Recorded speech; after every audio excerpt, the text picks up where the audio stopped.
नमस्कार, मैं हूं अंजलि इस्टवाल और बनेगा स्वस्थ इंडिया में इस बार हमारा फोकस है कोरोना वायरस और कोविड की महामारी पर। आज हम चर्चा करना चाहते हैं एमआरएनए वैक्सीन्स के बारे में, जो हो सकता है कि जल्द ही भारत आ जाए। ये क्यों अहम हो जाता है, क्यों ये भारत के लिए अच्छा है? एमआरएनए वैक्सीन्स एक बेहद नई तकनीक है जिसके ज़रिए अब वैक्सीन बनाई जा रही है। कोविड की वैक्सीन एमआरएनए टेक्नोलॉजी पर बनी है। अमेरिका की कुछ कंपनियों ने जिन्हें बनाया है, ख़ास तौर पे जो सबसे ज़्यादा लोगों के बीच में लोकप्रिय हुई है वो है फाइज़र और मॉडर्ना। इन दो वैक्सीन्स को दुनिया भर में इस्तेमाल किया जा रहा है और ये एमआरएनए टेक्नोलॉजी पर ही चलती हैं। हमारे देश में अभी जो वैक्सीन्स यूज़ हो रही हैं वो एडिनो वायरस तकनीक पर चलती है, जो कि पुराना तरीका है।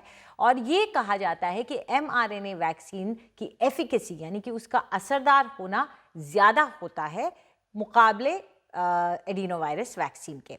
ऐसे में अगर एमआरएनए वैक्सीन हमारे देश में आती हैं तो हमारे इम्यूनाइजेशन प्रोग्राम को बल मिलेगा। उसके पीछे दूसरी भी वजह हैं। वो क्या है, हम आपको बता दें। ये सारी चर्चा हम इसलिए कर रहे हैं क्योंकि मॉडर्ना को इमरजेंसी अप्रूवल मिल गया है ड्रग कंट्रोलर ऑफ इंडिया की तरफ से, तो और अब जल्द ही उसको इम्पोर्ट किया जा सकेगा। सिप्ला कंपनी ने आवेदन डाला था और उनको मंजूरी मिल गई है। तो अगर मॉडर्ना आती है जो कि एमआरएनए वैक्सीन है, तो इससे भारत को क्या फ़ायदा होगा? पहली बात तो ये कि एक स्टडी कहती है कि एमआरएनए वैक्सीन से जो इम्यून रिस्पॉन्स बनता है और जिस तरीके का एक तरीका होता है हमारे शरीर में बीमारी से लड़ने का, और वैक्सीन कैसे उसे पैदा करती है। दरअसल शरीर के अंदर जो जर्मिनेशन सेंटर्स बनते हैं, जर्मिनल सेंटर्स बनते हैं, वो आपके शरीर को और आपके इम्यून सिस्टम को सिखाते हैं, ट्रेनिंग देते हैं कि भाई अगर भविष्य में कोई संक्रमण होता है तो आप उससे इस तरीके से लड़ेंगे। ये जर्मिनल सेंटर कहा यह जाता है कि अक्सर 1-2 हफ्ते के में पीक करते हैं, शरीर में होते हैं, और ये हमारे लिम्फ नोड्स के अंदर होते हैं और उसके बाद ये कम होते जाते हैं।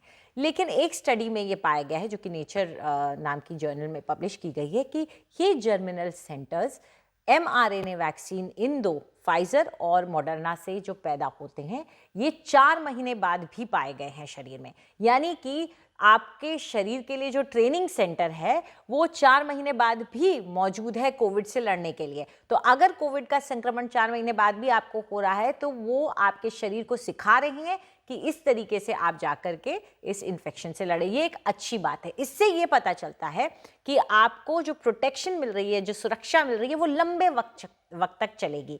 यानी कि आपकी वैक्सीन जो लगी है उसका असर लंबे वक्त तक रहेगा। इसका मतलब ये भी हो सकता है कि अगर ये और आगे तक चला तो आपको बूस्टर डोज ना लेना पड़े, क्योंकि यही कहा जा रहा था कि हो सकता है कोविड की प्रोटेक्शन कुछ महीनों बाद खत्म हो जाए और आपको बूस्टर डोज लेना पड़े, ताकि आपका शरीर फिर से एक बार एंटीबॉडी रिस्पॉन्स बनाना सीख ले।